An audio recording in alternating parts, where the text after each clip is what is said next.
도널드 트럼프 미 행정부의 관세 폭탄에 맞서 중국이 일부 히토류 수출을 통제하면서 자동차 생산이 전 세계적으로 중단될 우려가 커지고 있다고 20일 파이낸셜 타임스가 보도했습니다. 파이낸셜 타임즈는 정부 관리와 히토류 무역업자, 자동차 기업 경영진 등 관련 전문가를 인용해 히토류 재고가 3개월에서 6개월치에 불과하다며 중국이 수출을 완전히 중단하면 자동차 생산이 멈출 수 있다고 전했습니다. 중국 정부는 지난 4일 트럼프 대통령의 상호관세 발표에 맞서 보복관세를 부과하는 동시에 자국산 중히토류와 히토류 자석 등 7종의 수출 통제 조치를 발표했습니다. 7종은 코발트 자석에 쓰이는 사마륨, 조영제로 쓰이는 가돌리늄, 형광체 원료 테르뷴, 모터나 전기차용 자석에 첨가되는 비스프로슘, 방사선 치료에 쓰이는 루테튬, 알루미늄 합금용으로 항공기부품 등에 사용되는 스칸듐, 고체 레이저 제조용 이트륨입니다.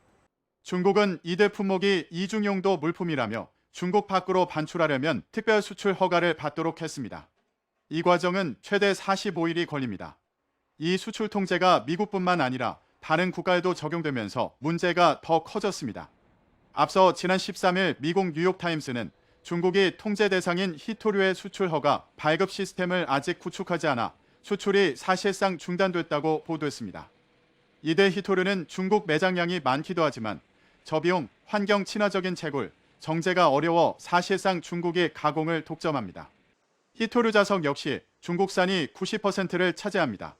독일 프랑크푸르트에 본사를 둔 금속 무역업체 트라디움의 트레이더 얀 키즈는 파이낸셜 타임즈의 자동차 기업과 공급업체 대부분이 자석을 이상결치만 보유하고 있다고 경고했습니다.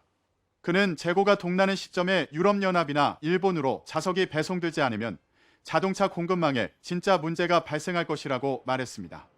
한 자동차 기업 고위 임원도 중국의 이번 히토류 수출 통제가 테슬라는 물론 다른 모든 자동차 제조업체의 중대한 일로 그 심각성을 1등급에서 10등급으로 수치화하면 7에서 8등급이라고 지적했습니다. 이번 수출 통제는 중국이 가진 카드의 일부일 뿐입니다. 중국은 자석에 더 많이 사용되는 네오디뮴과 프라세오디뮴 등 경히토류는 아직 통제하지도 않았습니다. 컨설팅 업체 트리비움 차이나의 코리콤스 부소장은 무역 전쟁이 격화하면 중국은 통제를 확대할 수 있는 큰 위험 매개체가 있다고 말했습니다. 중국의 이번 수출 통제로 의료 부문에서 필요한 히토류 공급망에도 타격을 줄 것이라고 미국 워싱턴 포스트가 전망했습니다. 이번 통제 대상의 암치료나 MIR 검사에 쓰는 히토류도 포함된 탓입니다. 상하이의 한 의료용 히토류 수출 업체는 이번 통제 조치 이후 모든 수출을 중단했으며 청두의 히토류 의약품 개발사는 이번 규제로 해외 판매가 불가능해질 것으로 보인다고 말했다고 위싱턴 포스트는 전했습니다. 전문가들은 히토류 공급이 부족해지면 일부 국가에서 군사안보 용도로 먼저 공급하면서 의료 부문 사용량을 줄일 수 있다고 우려하고 있습니다.